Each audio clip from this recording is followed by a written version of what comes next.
couch, dogs, me, guitar lessons.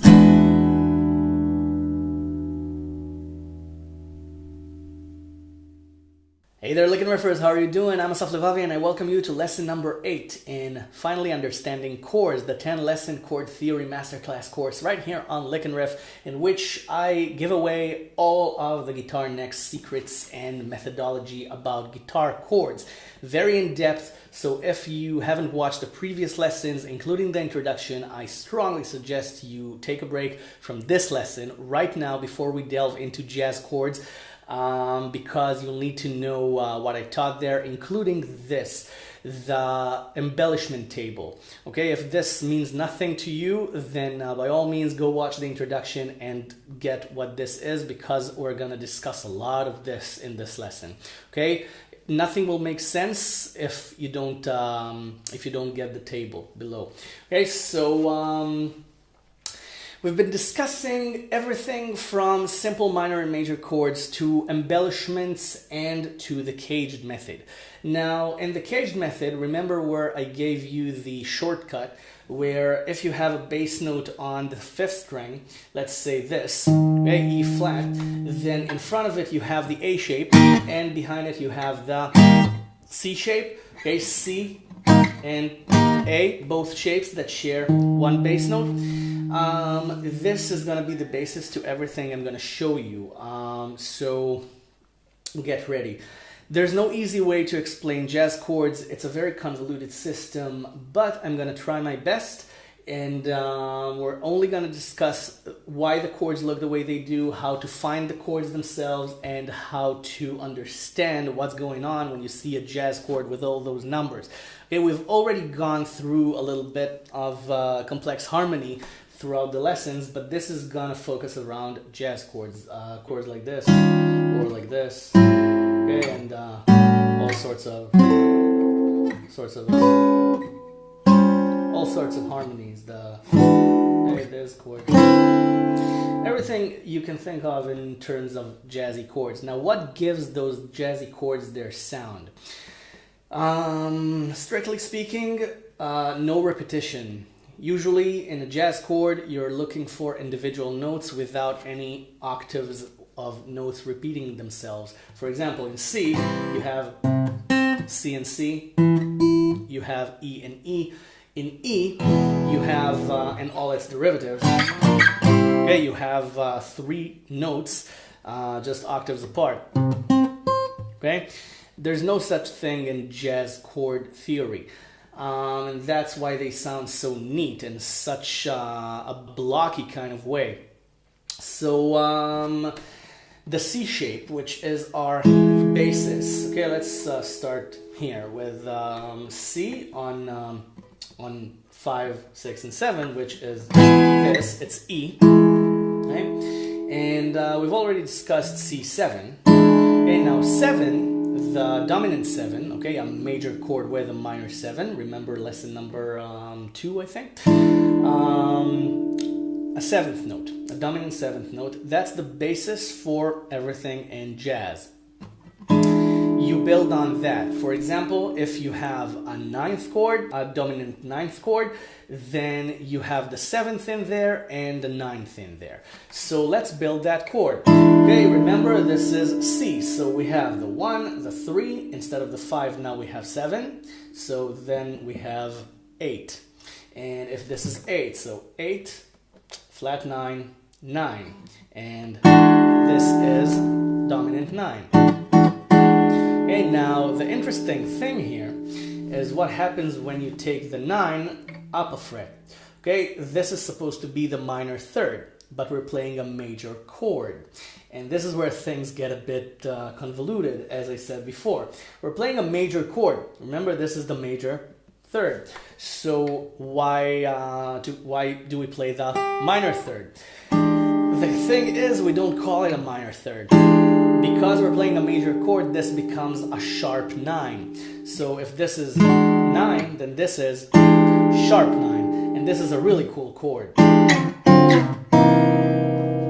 So this is a sharp 9 chord. Now, if we keep on going, and we take this back into 9 and move the 7 around. If we take the minor 7, this is a minor 7. Remember, it's a minor 7 on a major chord. And we take this up to a major 7, and we still have the 9, we get this chord. Okay, a major 7 add 9 chord. Or a jazz major 7 chord. Now, if we would have taken the 7 down half a step to 6, then remember C6, we discussed that in lesson number 3, I think. And if we add the 9th to that, we get this. This is a really, really nice chord. So as you see, jazz chords have explanations. They don't look that way just because somebody decided. You just, most of the time, have a 7th in there, or just a couple of embellishments that sound good. So here we don't have a 7, we have a 6, but we also have the 9. So we get 2 extra embellishments. And if we take this down physically, then we have to compensate for the 2nd string, remember? And we take this up and we get this. So look at this shape. Looks familiar? If we take it back up a string, up physically I mean, we get the 9th chord, dominant 9th. So here it's a 6th chord with an add 9, and here it's a 9th chord. So you get 2 for the price of 1, just depending on which string you put it on. So all it takes is a bit of attention and concentration. So let's discuss other types of chords. For example, the 6th chord or the 13th chord. This is A, right? And if we make this A7, then we get this, right? So let's isolate a couple of notes.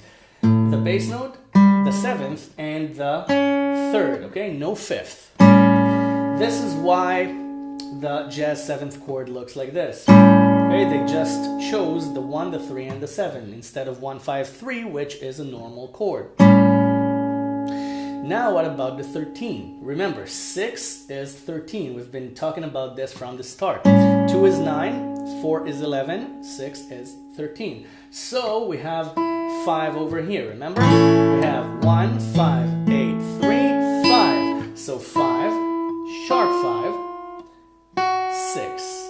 So if we take this and add the 6, we get a 13 chord because we already have the 7, so the 13 is already in the next octave, so I mean the 6 is in the next octave, so this becomes 13. Okay, again, if you think I'm going too fast, that's because you haven't watched the previous lessons. Okay, you're supposed to know what I'm talking about. So this becomes 13. And what happens if we take the 13 down a half step? We get flat 13. That's simple. 13, flat 13. Now, flat 13 chord is very close relative of the augmented chord. It's kind of a jazz augmented chord. So some people call the flat 13 an augmented chord or an augmented 7 chord because you get this. And okay, this is the augmented sound here, and in this chord it's just a substitution for it. So the flat 13 is a relative of the augmented chord. Can you hear the similarities? Okay. Now this is 13, but what if we want a higher 13? Then let's search the A shape where we last saw a 6th edition. A shape right here. This is E. And if we want to add 6, then we take 5, sharp 5, 6. And this is this. But this has nothing to do with jazz. This is just E6. Even if you do this, okay, which is 7 and a 6, this becomes more jazzy, okay? Especially if you play it this, but it's more sophisticated than a basic chord. So the basic chord that I'm talking about is this. This is the basic 13th chord in jazz. Why? I have no idea. Actually, this one sounds a lot more, a lot more basic than the previous one. But actually, if you look at it, you'll see that there's a very good reason. Because remember this, the 7th, the 9. Now, if you just lay your finger down, you get this. This is a 9th chord with an extra 5th. And this is the 6th, stolen from the next position. This is the C position, and this is from the A position. Okay, so, I hope this makes sense. If not, look at it again. Try to build it from C. C, you have the 1, the 3, and then you have the 5. So 5, 6, 7, you have the 7. Here you have the 8. 8, sharp 8, flat 9, 9. Okay? By the way, if you want a flat 9 chord, then you just play this, the flat 9. Okay, you have the 7th, and you play the flat 9. And let's go back to 9. Now, if we look at the next position, the A position, then we have the 6th over here. So we just add it to this chord to create no duplication of notes. And that's basically what's happening around here. Now, let's see what we can do with what I showed you with half chords before. Remember let's take G. I don't think we've touched G anywhere in the last few lessons. So G. And let's just start from 7. Okay? And we can just play the upper half of the chord. Okay? From here with the 7. Okay? With the 7th note. So this in itself is way more jazzy than this. So now we can use this finger for the 13. Okay? Okay, this is the 6. Okay, nothing fancy about it. It's just 5, sharp 5, 6. Okay, we've learned this in the 3rd lesson. So you just take half a chord and have the 13th. We can also build up and stack up the embellishments and add the 9th here. So we have this. Why? Again, because if this is G and we have the 8 on the E string, so 8, flat 9, 9, and then we have this. And this is a common jazz chord. Now, what about chords like this one? This is kind of a quartal harmony. It's all fourths. This is a 4th, this is a 4th, and this is a 4th. And if you want to know what's in there, then take a look. Let's take it up a string for a second just to show you what's going on. Okay? This is kind of like the C chord, right? The C-shaped chord, but with the major 3rd up to the 4th. So now we call it add 11, as we've discussed previously in the course. So now we have this, which is also a really, really nice chord. This is, okay, this has the, if we play strings 2, 3, 4, and 5, we have the root, we have the 11, we have the 7, and we have the 9. Okay, and it's enough to just toy around with it and see how jazzy it is. So yeah, just barring the fret. Okay, and if we add this note, then we get the minor note. That's basically all there is to it. It's the minor note. If this is the root, this is the minor note, right? Because of the A shape. Okay, don't stray away from the basic shapes. The basic shapes dominate everything. So it's a minor 7 and 11. Okay, and if we take it back up, we compensate for up musically, down physically. This is always confusing. we need to compensate for the second string, so we have this, or we just double bar it, and there we have a really interesting jazz chord. Okay, seems really weird when you just see it without understanding where it comes from, but now that you understand where it comes from, it's really nice, isn't it?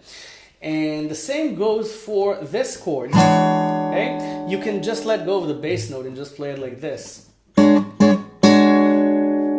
And if you let go, you get a minor 7 flat 5 chord. So this is a 6th chord, okay? This is E6, just without any bass note.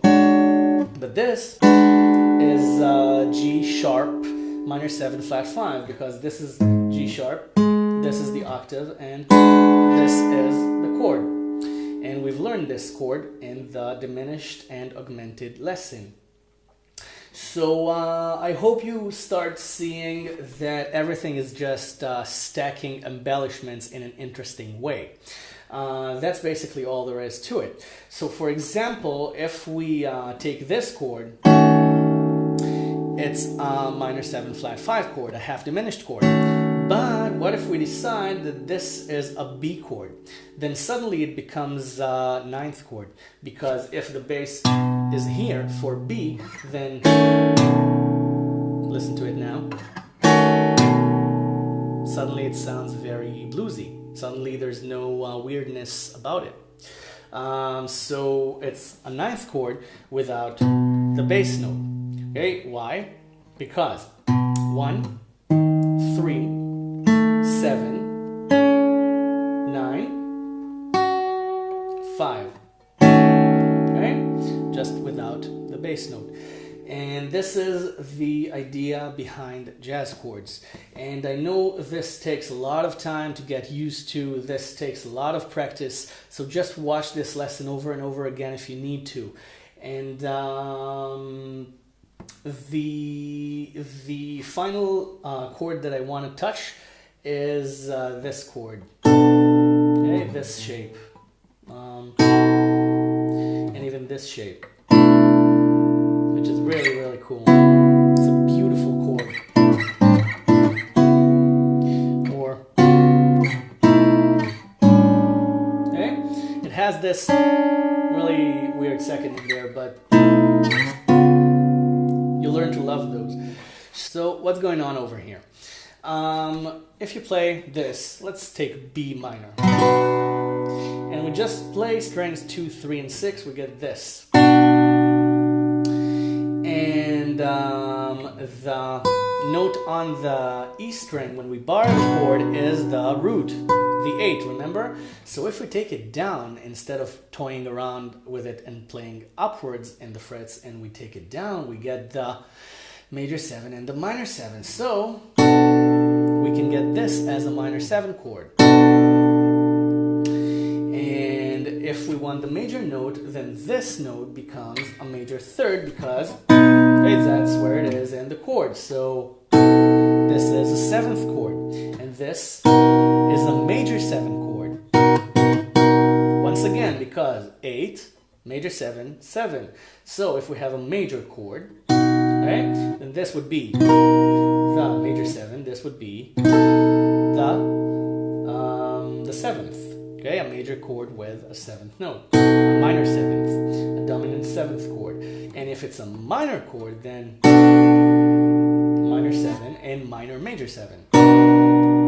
Okay? And if we take this here, okay, and we play strings 3, 4, and 6, then we get this, which is a minor 7. Okay, it's minor 7. Okay, it's just these notes, and we play this. Then this is the 4th note, because 5, okay? Remember, this is the 5th, so this is the flat 5, and this is the 4. So this is the 4th note, and remember what I told you about 4th notes? Up an octave, and when they're not in a suspended 4th chord, are called 11. So this is minor 7 at 11. I love the sound of this chord. And you you also have major 7 add 11. Okay, this is a real cool chord. Okay, and you can have it here. Okay, the same shape, but this is now minor because we need to raise the finger on the second string if we want to keep it major. So now it's minor. But listen to this. Okay, minor add 11, minor 7 add 11. Okay, this is a really cool chord. Okay, and this is a flat 5. So this is the add 11. This is the flat 5. This is the minor flat 5. And now we kind of close a circle because I showed you this when I talked about alternated bass notes. I showed it here. I showed it as A minor over F sharp. And now you see why this is a minor 7 flat 5 chord. I promised you I would, and I didn't show it in the minor 7 flat 5 diminished augmented lesson because I wanted to show you this in the jazz chord lesson. Okay, A minor over F sharp. This makes for an F sharp minor 7 flat 5, and now you know why. So let's take it here. And this would be the ending of this lesson. The next lesson, we're gonna go crazy. So 1, 7, minor 3rd, flat 5, 5, flat 5. And you can have this chord as well. It's major flat 5. So it's 7 flat 5, B7 flat 5. So just toy around with those and try to recognize what you're playing. Try to download a chart for a jazz song and just try to see if you can find the chords without looking at the diagrams. The more you try, the better you'll get at it. So again, if I went too fast for you, I apologize. But again, watch the entire course and you'll see exactly what I'm talking about. So I'll see you in the next lesson. Thank you very much for watching. Bye for now. Have fun.